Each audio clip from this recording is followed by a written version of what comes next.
And Bloomberg is the first one thus far to come into the same ballpark with Donald Trump, to even enter into that same ballpark in terms of the amount of resources and money that are available to him to use for his campaign.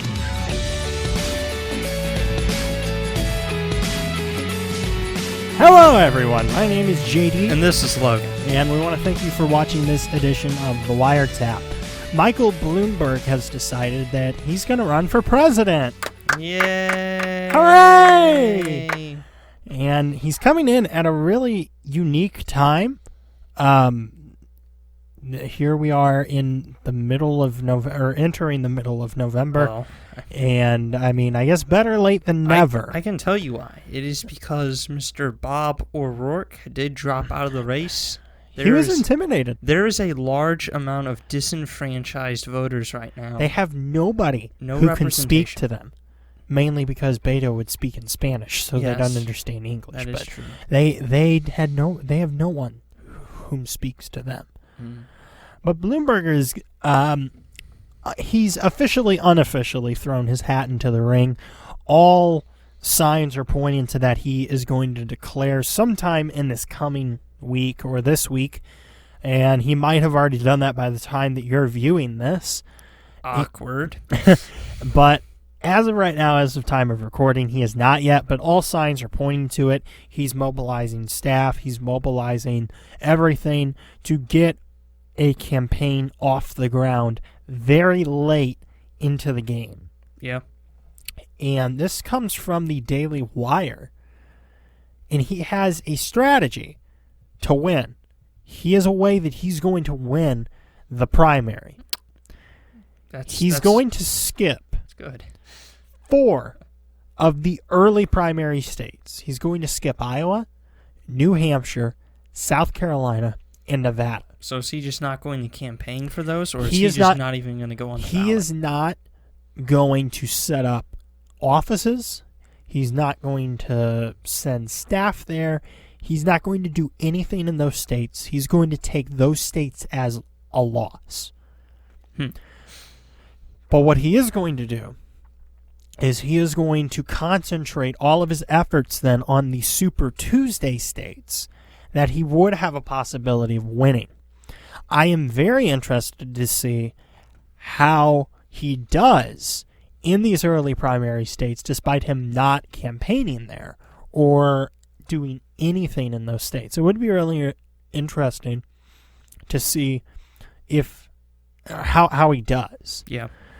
Because at least among Democrats, Bloomberg is a notable name. I mean, in the realm of politics and of the public sphere, Bloomberg is a notable name. He's a notable figure. He is. And it would be very interesting to see, despite him not campaigning, how well he does there. Now, Daily Wire reports on what the AP says. And AP writes that the early states offer just a small percentage of the delegates needed to clinch the Democratic nomination, but victories there typically give candidates crucial momentum that helps carry them into bigger states with more delegates on the line. Bloomberg is calculating that he could build an advantage in those states now with his ability to pour money quickly into staff, television advertising, and other campaign operations while other candidates are competing elsewhere. So basically,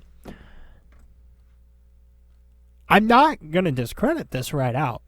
It is going to be very difficult, but I do think that it might work in a weird sort of way. Maybe. I don't know. I almost feel like it's a way to make an excuse for losing the first 4 primaries early. Because once candidates start to win or based off the results of the early primary states, that's whenever big Democrat donors start pulling their money toward candidates. Yeah. And Bloomberg doesn't exactly need all of that money. I was going to say the man has more than enough money to fund campaign in all 50 states. And there is a story here from AP, I guess I might as well just go ahead and get to it, that talks about this, too. It's Bloomberg's Wealth gives him options his rivals don't enjoy. I'll get to that in a minute. But he really doesn't need these the donor money, at least from the major donors and all that kind of stuff. He doesn't need that for his campaign. He can totally self-fund his campaign. It is very interesting, though, that the party and the campaign that has been full of messages from Sanders and Warren specifically, and I mean all of them do this, but specifically Warren and Sanders to the greatest extent, in their rallying and rhetoric against billionaires, millionaires, and billionaires, and how they should pay more. In fact, Bernie Sanders sent out a tweet the other day. It was talking about Bill Gates and how Bill Gates, Bernie Sanders was quoting a reporter, I guess, that had done an interview with Bill Gates or had spoken to Bill Gates, and he talked about how he paid some $10 million in taxes, and he said, I'll even pay $20 million in taxes. But once you start getting to $100 million, that's where, I have to start looking to see, how that affects me. $100 million is too much, but I can do 10, I can do $20 million. I can flush that money down the drain. I mean, I wish I had that luxury. Yeah. But Bernie Sanders took that tweet and he said, well, here's the thing that we can do with $100 million from Bill Gates. We can end poverty in America and hunger. And it's like $100 million. And you could end all that. Or $100 billion. I'm sorry. Oh, really? It's billion. Billion. I'm sorry. 10 billion is what Bill Gates was talking about. And he's like even 20 billion, 100 billion, blah, blah, blah.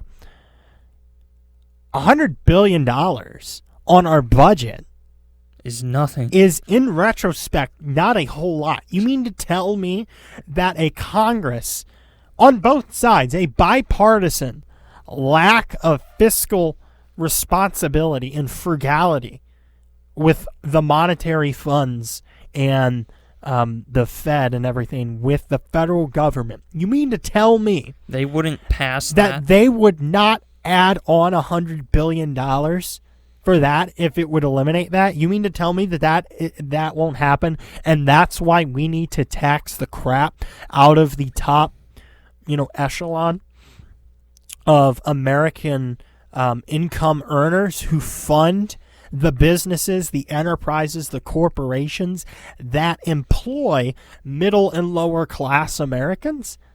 That's the logic.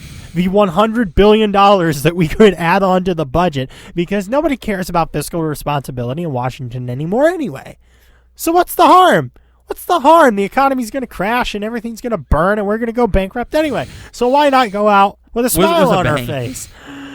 Let's go out taking out poverty at the same time. Yeah, let's help other people at the same time while we bankrupt them and rob their children and their grandchildren of their money. And I mean, Sanders, he can't use the excuse anymore of these fiscal hawks in Washington. There is no fiscal hawks in Washington They really anymore. don't exist. There are a few Republicans come out and they'll explain. And they'll complain once you get to a certain dollar figure. The closest you'll get is the old Tea Party. Tea Party isn't really that old, but you know what I mean. The Tea Party faction of the Republican Party that consists of maybe 10 to 12 people. Yeah. Who would be on that fiscal hawk side. Your Ted Cruz, Mike Lee, Rand Paul. Jim Jordan. Yeah. Mark Meadows. That whole faction of the party, that's about it. Who would... Good thing that we have who could Ted be considered Cruz, fiscal hawks. Rand Paul in the Senate. Yeah. But, I mean, Bloomberg doesn't need this money, and let's just get to this from AP. It starts out, it says, there are many questions surrounding Michael Bloomberg's potential presidential candidacy. Whether he'll have enough money to sustain a lengthy and bruising campaign is not one of them. The billionaire former New York City mayor opened the door this week to a potential White House run, prompting an avalanche of criticism from rivals who says he wants to use his vast wealth to buy the presidency. Now, rewind here. Let's rewind. Let's go to 2016. I guarantee you that we could go, and if we did some searches and everything, we could find an article with the exact same thing being said about Donald Trump. I mean, do you not think that? Without a doubt. I mean, without a doubt, you would think he's too wealthy. He's too wealthy. He's too wealthy. Well, that was... And they said that about Mitt Romney, exactly. too. They said that exactly about Mitt Romney in 2012. Yeah, they said that that people viewed him as a rich white guy and that he was Mormon. I mean that's what they said. And they said the same thing about Trump. Oh, he's too wealthy. He's too well. I mean, do you think Elizabeth Warren is dirt poor? Do you think Bernie Sanders is really that dirt poor? I mean, these people's net worth is in the millions. Do you think Clinton is poor? Well, she did. She and Bill left the White House basically in rags. I mean, it was so sad. They had to sell all of their fine, Italian suits and all of her pantsuits, and they left basically in rags. They basically wore cloth sacks whenever they left the White House. Basically, they were that dirt poor. They had to sell all of their possessions. It was actually under the Obama administration that they had an economic resurgence personally under his tax plans. That's where she was able to buy the pantsuits. That's why she got it, because of the Obama economy that we've been riding for the last 5 years. Surprisingly, we've been riding the Obama economy. And there's a quote here from Montana Governor candidate Steve Bullock. He says, "Swell, another billionaire thinking that the Democratic nomination is for sale. Here's the problem with big money in politics. It just never stops.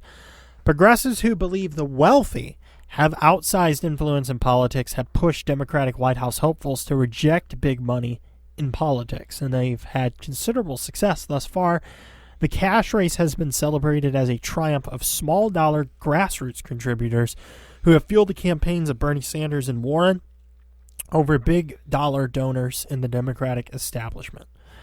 Forbes estimates Bloomberg to be worth more, Bloomberg, whose fortune Forbes estimates to be more than $50 billion, doesn't need it either." And it goes on to talk about how he buried his opponents in 2005 whenever he ran as a Republican under $84 million of his own cash. And 4 years later, he invested even more, outspending his rivals by at least a 10-to-1 ratio after plunging $108 million into his race. So... this guy has cash to burn. I mean, the guy has a lot of money. And I think it's interesting that it does note the small donation, the blurb that it has in there about small donations, small local donations, not small dollar grassroots contributors. That's the quote or the phrasing that it uses. And it's interesting that I have a piece here from the Washington Examiner that says that for Donald Trump, among suburban women, and in the past, what have we heard about Republicans and suburban women? Women in general, and typically, or specifically, women in suburban areas. Well, obviously, the husbands control their vote. I mean, for one, that, yes, from Hillary Clinton had said that, I believe, wasn't it? Yeah. It was spread around as a talking point. Yeah, it was spread around as a talking point too. Yes, that the men were controlling the wives' votes. That they were I don't know, committing some sort of voter fraud. I guess literally going into the ballot box with their wife and threatening to beat them within an inch of their life unless they voted for the candidate that they liked. You're telling me which of course was a Republican. There's another reason? Yeah, but typically we are told that Republicans have a very hard time winning suburban women or winning the vote of suburban women. And it's interesting that it notes, or this article from the Washington Examiner says that President Trump has the most big dollar suburban women donors, 10,534, and has received the most from them, totaling $8,293,135. And this is according to OpenSecrets.org. Now, overall, Trump ranks 5th in donations from women at 15.1 million. Bernie Sanders leads at 17.1. And I believe that's followed by Warren. But Donald Trump has the largest number of suburban women donors. And it has a graphic here. Donald Trump leads the pack, like I said, with 10,534. Pete Buttigieg follows with 7,886.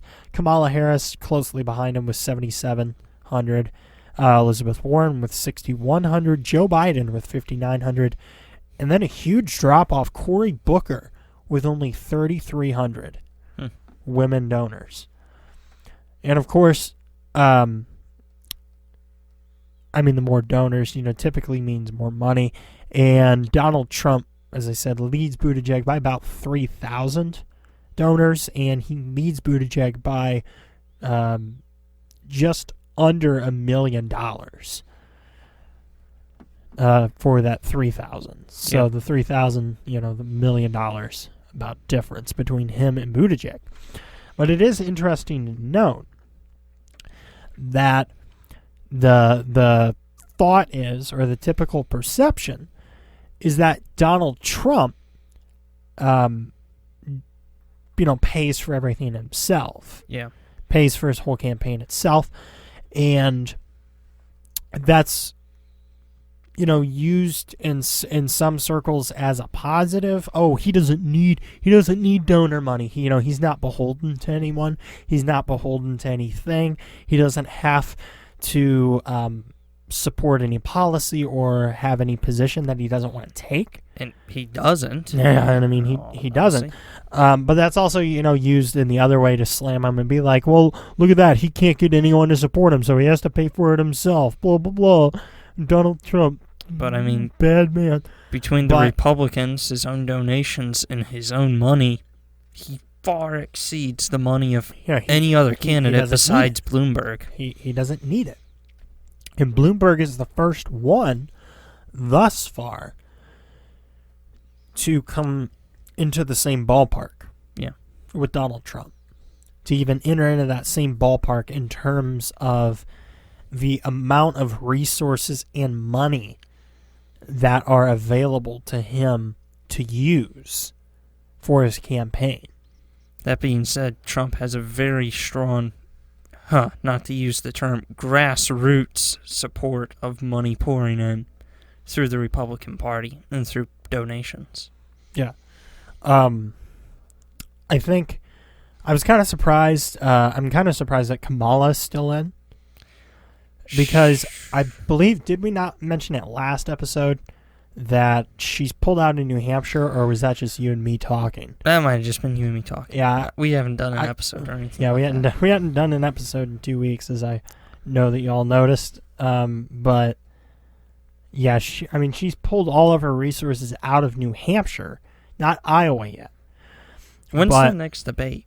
The next debate, I thought, was in December. Because my prediction is that she'll probably stay in. I'm not totally sure because I don't really care to watch. She's probably going to stay in, I'd say, until the December debate. She's going to try to have a big night there, and it's kind of just going to depend on how much support, how the polls work, and how much money she probably gets out of the December debate if she continues to go. But, the writing keeps getting more and more on the wall, I think, for her. And anyone below her, anyone in the lower portions. Anyone Kamala down. Yeah. I would say, Kamala is up there for kind of that cutoff. Well, in all honesty, I say Kamala is the only one that could manage to pull herself into contention in this race. I don't think you're going to see anybody else who is going to have anything to pull themselves up into any sort of discussion. No. Booker down, I think, is pretty well. They're gone. Yeah. I think Harris is pretty well a cutoff. And obviously with her pulling out of New Hampshire, she's written that state off as a loss. And what her strategy, I imagine, probably would be is that she is going to try to just divert all of her resources to Iowa. Yeah. And try to ride a wave off of Iowa into New Hampshire. That's probably what she's trying to do. And but yeah, that's what she's trying to get. She just has to hope that it works. She's just trying to get to Iowa, essentially. She's trying to bolster her support in Iowa, I think, to try to ride into New Hampshire. And I don't know if she's maybe wanting to diversify her resources amongst any other states. Pardon me. I don't know if she wants to diversify her resources among any other states that come later after New Hampshire or not. I don't know. I mean, but I can see if she doesn't drop out by then, if she's still not polling well. Yeah. Because I would feel that her pulling out in New Hampshire means that she's going to divert as much as she can to Iowa to try to get higher poll numbers, because then that means that she's talked about more, she has more attention, which in turn leads to, more support. Ultimately, more attention equals oxygen, Yeah. So she'll get support from media coverage. But if that doesn't work, then I imagine that she will drop out before Iowa. Whenever we come back in the new year, whenever we have the Iowa caucuses. If she can get any sort of momentum going in Iowa, I don't know if you see her. I would highly doubt that you see her try to do anything again with New Hampshire. Probably. I don't know. I don't know if she would go through and reestablishing offices and personnel and staff and everything in New Hampshire, or just try to ride a wave into New Hampshire, or just plant yourself in the other states that follow. Well, I don't know. Looking at the CNN poll from New Hampshire, she's not even anywhere within sight. Bernie Sanders leads the state with 21, and then it's Elizabeth Warren, Joe Biden, Pete Buttigieg, Tulsi Gabbard, Amy Klobuchar, and Andrew Yang. Yeah. And that's from CNN. Mm-hmm. Yeah, so, I mean, she's nowhere to be found. She's nowhere to be found. She's nowhere to be found there, so, yeah, she's written off New Hampshire as a loss. I don't know what Iowa polling is at this moment. I don't know if you can find anything on that really quick. But Bloomberg is a very interesting story, and this is one that like I said at the beginning, I didn't see coming. I really didn't. I didn't particularly see it. I mean, I could have It's very interesting, and of course, whenever this happens, it's always interesting to look at Twitter, because as we know, Twitter is the pulse of American thought. Oh, of course. And it was interesting. People were like, oh, look at that. Now we'll have a real billionaire. And it's like, Harris is at 4% in Iowa, according to the National Review. So where does that put her in relation to everyone else? What placement?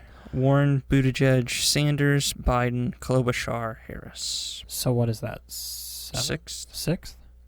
Mm-hmm. So yeah, I mean, she's still pretty far back there in Iowa, and Warren too. leads with 20. She has 4. Wow.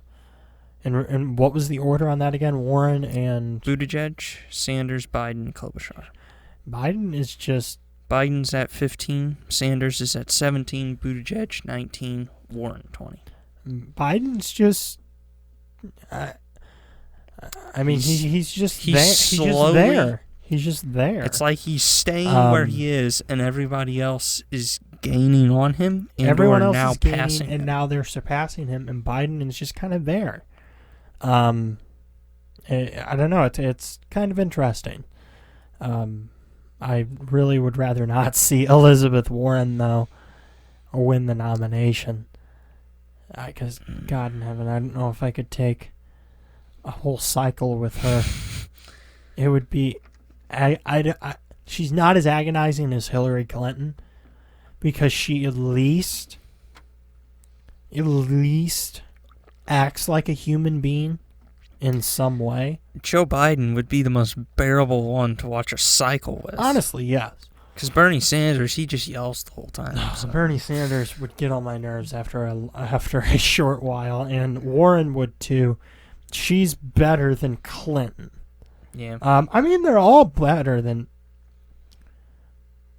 I'm going to stop myself before I said that because I realized, wait a minute, we do have Bernie Sanders here and Elizabeth Warren, who are both racing to the left to see which one of them can destroy us first monetarily.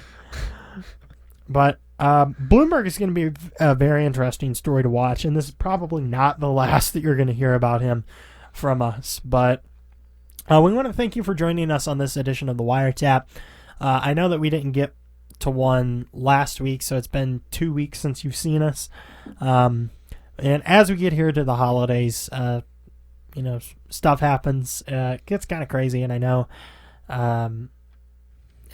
it's always fun doing this. We, as I've said before, we always have a lot of fun whenever we're doing the show, just to be able to come together for 20-25 minutes and talk about stuff that's going on. So make sure you follow us on Twitter. We're at the CWire on Twitter. Make sure you hit the subscribe button, like button, all the rest. Check out the links to our SoundCloud, everything like that. And for Logan, I am JD, and we will see you in the next episode. Goodbye, God bless, and goodbye.